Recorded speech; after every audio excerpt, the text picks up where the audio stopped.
നിങ്ങളുടെ ഇഷ്ട പരമ്പരകൾ എക്സ്ക്ലൂസീവായി സൺ നെക്സ്റ്റ് ആപ്പിലൂടെ തികച്ചും ഫ്രീ ആയി. ഇപ്പോഴേ ആപ്പ് ഡൗൺലോഡ് ചെയ്യൂ. ദേവിക്കൊപ്പം ഒരു ജീവിതമോ? ആ മുറിയിൽ ഇപ്പോ നിറഞ്ഞു കത്തുന്ന നിലവിളക്ക് പോലെ. സുധിയേട്ടനോടുള്ള ദേവികയുടെ സ്നേഹവും സുധിയേട്ടനെ കുറിച്ചുള്ള ദേവികയുടെ ഓർമ്മകളും എന്നും കാണുമെന്ന് എനിക്കറിയാം. ഓർമ്മകളുടെ ആ വിളക്ക് കൈനീട്ടി അണയ്ക്കാൻ ദേവിയോട് ഞാൻ ആവശ്യപ്പെട്ടിട്ടില്ല. ഞാനത് ഊതി അണയ്ക്കാൻ ശ്രമിക്കത്തുമില്ല.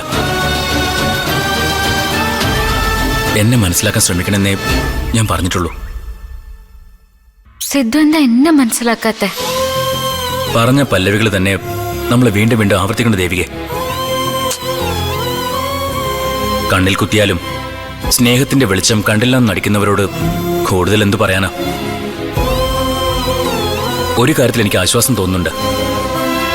പണ്ടത്തെ പോലെ ആരുടെയും ഒന്നിന്റെ നിയന്ത്രണം ഇല്ലാതെ എനിക്ക് ജീവിക്കാം. ഇഷ്ടമുള്ളപ്പോൾ ഉണരാം, ഇഷ്ടമുള്ളപ്പോൾ ഉറങ്ങാം, വേണമെങ്കിൽ ഭക്ഷണം കഴിക്കാം, മരുന്നുകൾ വേണ്ടെന്ന് വെക്കാം. പണ്ട് ഞാൻ ആഗ്രഹിച്ചതുപോലൊരു wandering life, like a gypsy.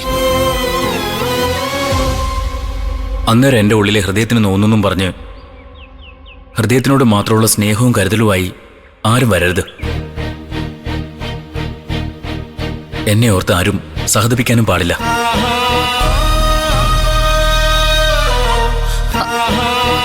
Hello hello,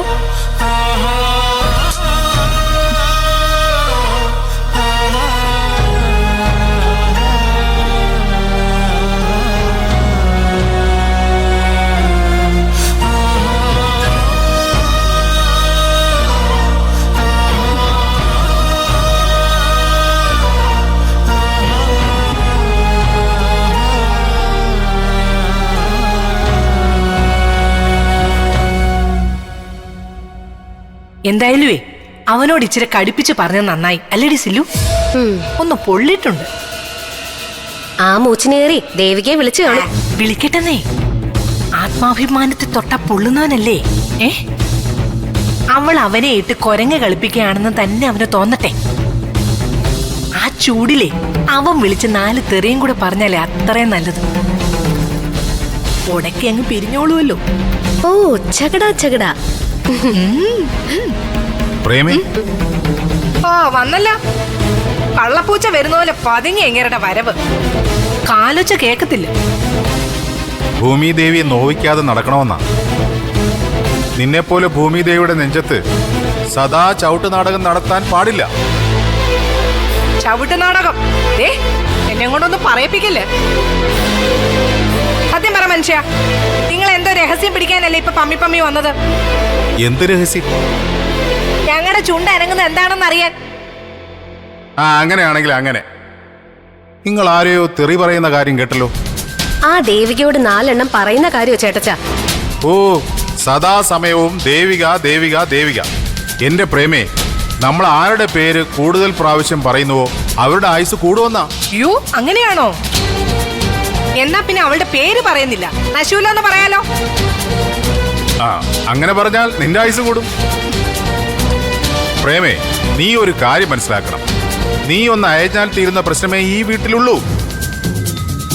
മനസ്സിലായില്ല? കുഞ്ഞളിയന്റെ കല്യാണ കാര്യമാണ്. നീ തെളിക്കുന്ന വഴിയിലൊന്നും കുഞ്ഞളിയൻ വരത്തില്ല. നീ കഴിഞ്ഞ ദിവസം അമ്പലത്തിൽ വെച്ച് ഏതോ ഒരു സുന്ദരി കോതയെ കണ്ടെന്ന് പറഞ്ഞിട്ട് കുഞ്ഞളിയൻ മൈൻഡ് ചെയ്തോ? ഇല്ല. അതിനർത്ഥം വ്യക്തമല്ലേ? കുഞ്ഞളിയന് ദേവികയെ ഒരു കാലത്തും മനസ്സിൽ നിന്ന് പറിച്ചു കളയാനാവില്ല. വേണ്ട, ഞാൻ പറിച്ചു കളഞ്ഞോളാം. എന്റെ പ്രേമേ, അച്ചിക്ക് കൊഞ്ചുപക്ഷം, നായർക്ക് ഇഞ്ചിപക്ഷം. അങ്ങനെ പറഞ്ഞ് എത്ര കാലം ഇങ്ങനെ പോകാനാ? ഒന്നുകിൽ നീ പറയുന്നത് കുഞ്ഞളിയനെ അനുസരിക്കണം, അല്ലെങ്കിൽ കുഞ്ഞളിയന്റെ ഇഷ്ടത്തിന് നീ സമ്മതം മൂളണം. അല്ലാതെ തൊമ്മനായുമ്പോൾ ചാണ്ടിമുറുകം എന്ന് പറഞ്ഞ പോലെ. എനിക്കറിയാം എന്ത് വേണമെന്നാ. സിദ്ധുവിനെ ഞാൻ എന്റെ വരുതിക്ക് കൊണ്ടുവരിക തന്നെ ചെയ്യും. നിങ്ങൾ നോക്കിക്കോ, ഇന്നേക്ക് 90-ാം പക്കം അല്ലെങ്കിൽ അതിനു മുമ്പ് ഈ മുറ്റത്തൊരു പന്തൽ ഉയരും. അയ്യോ, കുഞ്ഞളിയെ തോപ്പിക്കാൻ വേണ്ടി ആത്മഹത്യ ചെയ്യാൻ പോകണ പ്രേമേ നീ? വേണ്ട പ്രേമേ, ആത്മഹത്യ ഒന്നിനും ഒരു പരിഹാരമല്ല. നിങ്ങളെ കൊല്ലാനാ ഞാൻ പോകുന്നത്. എന്റെ ചേട്ടച്ച കല്യാണ പന്തലിന്റെ കാര്യമോ ചേച്ചിയമ്മ ഉദ്ദേശിച്ചേ? ആരുടെ കല്യാണം? പ്രേമ വീണ്ടും കെട്ടാൻ പോവുകയാണോ? അല്ല, നിങ്ങളെ ഒന്നുകൂടെ കെട്ടിക്കാൻ പോവാ. ഞാൻ ഇത്രയും അനുഭവിച്ചത് പോരെ പ്രേമേ? സിദ്ധുവിന്റെ കല്യാണ മനുഷ്യൻ ഞാൻ ഉദ്ദേശിച്ചത്. ഞാൻ ചൂണ്ടിക്കാണിക്കുന്ന പെണ്ണിനെ തന്നെ അവൻ കിട്ടും. ഞാൻ കെട്ടിക്കും. ചുമ്മാ തമാശ പറയല്ലേ പ്രേമേ. പിടിച്ച് കെട്ടിയിട്ട് കൈപ്പുള്ള കഷായം കുടിപ്പിക്കുന്നത് പോലെ അല്ല കല്യാണം. അതെനിക്കറിയാം. കെട്ടിയിടാതെ പാഷാണം പായസം പോലെ കുടിപ്പിക്കാനും എനിക്കറിയാം.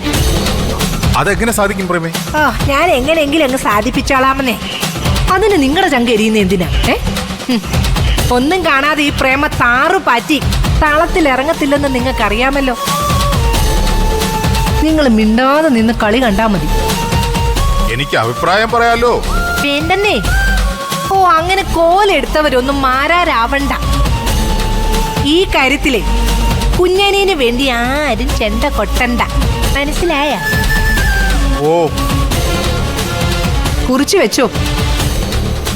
90 ദിവസം കഴിയുന്നതിന് മുമ്പ് സിദ്ധുവിന്റെ കല്യാണം നടന്നിരിക്കും. ഞാൻ നടത്തിയിരിക്കും. അത് പക്ഷെ ദേവികയായിരിക്കില്ല. അത് 3.5 തരവാ.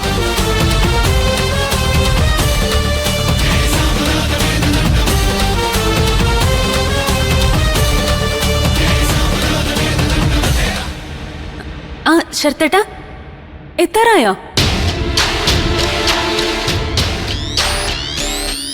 ഞങ്ങൾ എല്ലാരും നോക്കിയിരിക്കുക. ഒന്ന് പെട്ടെന്ന് വാ. ശരി. ശരത്തേട്ടന് എത്താറായിന്ന്.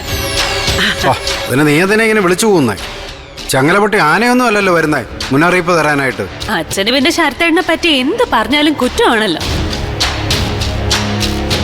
എനിക്ക് സന്തോഷമുള്ള കാര്യം ഞാൻ ഇനിയും പറയും. അവൾ എന്തെങ്കിലും പറയട്ടെ മനോഹരേട്ട. മനോഹരന് പിന്നെ നല്ലതൊന്നും കണ്ണി പിടിക്കത്തില്ലല്ലോ.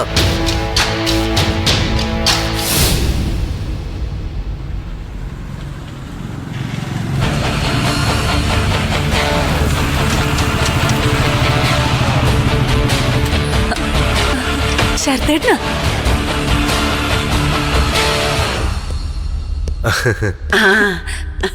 തമിഴ്നാട്ടിൽ നിന്ന് കുറച്ച് അരിമർക്കും കാരവടയും സ്വീറ്റ്സും വാങ്ങിച്ചു. ശിവകാശിന്ന് പടക്കമൊന്നും മേടിച്ചില്ലേ ശരത്ത് മോനെ? ഞാൻ നിത്യമോളോട് പ്രത്യേകം പറഞ്ഞതാ.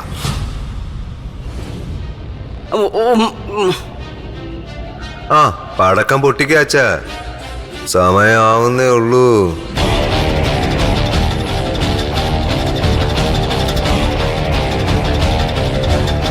അതിനു മുമ്പ് എനിക്കൊരു ചിതാഭസ്മ കലശം നിമഞ്ജനം ചെയ്യാനുണ്ട്.